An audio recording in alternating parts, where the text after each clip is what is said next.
هنوز هم 90% مردم نمیدونن که جرقه اختراع شلوار جین چطوری زده شد.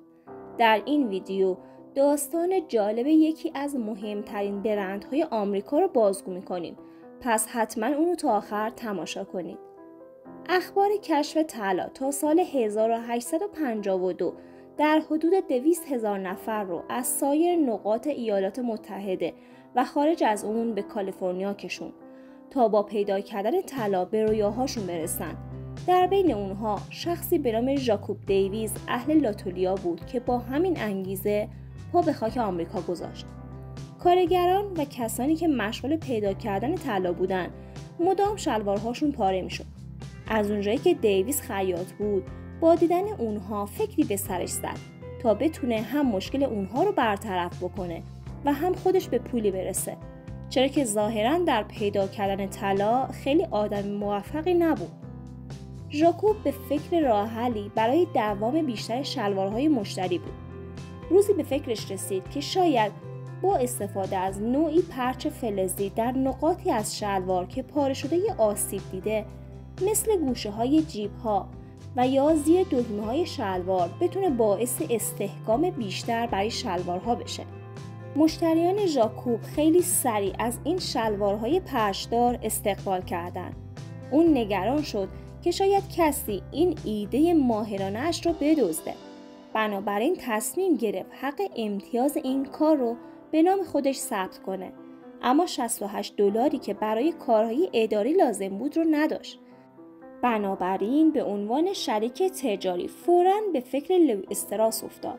حالا لوی استراس کی بود؟ یک آلمانی تبار بود که در سال 1853 در سن 24 سالگی به سان فرانسیسکو اومده بود و بعد از مهاجرت به آمریکا چندین سال در نیویورک مشغول فراگیری روش‌های تجارت بود.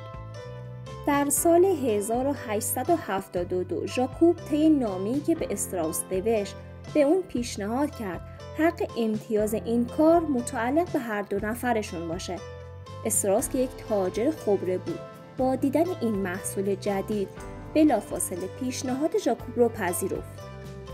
در 20 می 1873 این دو نفر حق امتیازی به شماره 139/121 رو در آمریکا به نام خودشون ثبت کردند.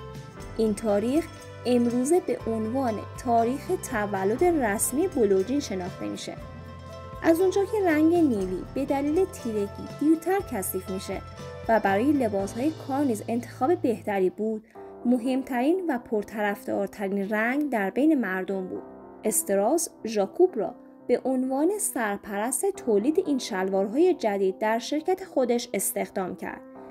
این شرکت تا سال 1875 به تولیدات خودش ادامه داد و دو کارخانه دیگر نیز در سان فرانسیسکو راه اندازی کرد.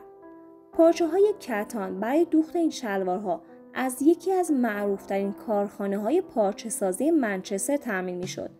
در مدت زمان کوتاه تمام کارگران از این شلوارهای جدید استفاده می‌کردند. قیمت یک دست لباس کار با دوام تولید شرکت استراوس $1.25 بود. رقمی کاملا باور نکردنی. اولین شلوارهای جین دو مدل بودند: شلوارهای آبی و نیلی رنگ و شلوارهای کتان قهوه‌ای شسته شده. شلوارهای کتان چون نرم و راحت نبود به تدریج از دور خارج شد، هرچند سالهای سال به عنوان لباس کار استفاده می‌شد. حق امتیاز این محصول تا 20 سال منحصراً در اختیار شرکت استراوس بود. در سال 1890 این شلوارها مدل 501 نام گرفت که هنوز هم با این نام در بازار به فروش میرسه. با به پایان رسیدن حق انحصاری این محصول، بسیاری از کارخانجات تولید پوشاک از این محصول پرطرفدار شرکت استراوس کپی برداری کردند. از زمانی که مردم لغت لیوایز رو برای این شلوار به کار بردن، شرکت استراوس نیز این لغت را به عنوان علامت تجاریش ثبت کرد. این دو مهاجر با استفاده از پارچه کتان، قیتان و نوعی پرچ فلزی مردمی ترین محصول پوشاک رو ساختند. اولین لباس‌های جین ساخته شده لباس کار نامیده می‌شد.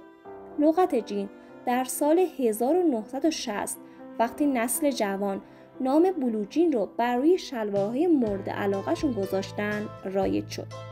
بلوجین یکی از مهمترین تولیدات صنعت پوشاک آمریکا در سال 1873 بود که تا امروز همچنان پرفروش و محبوبه.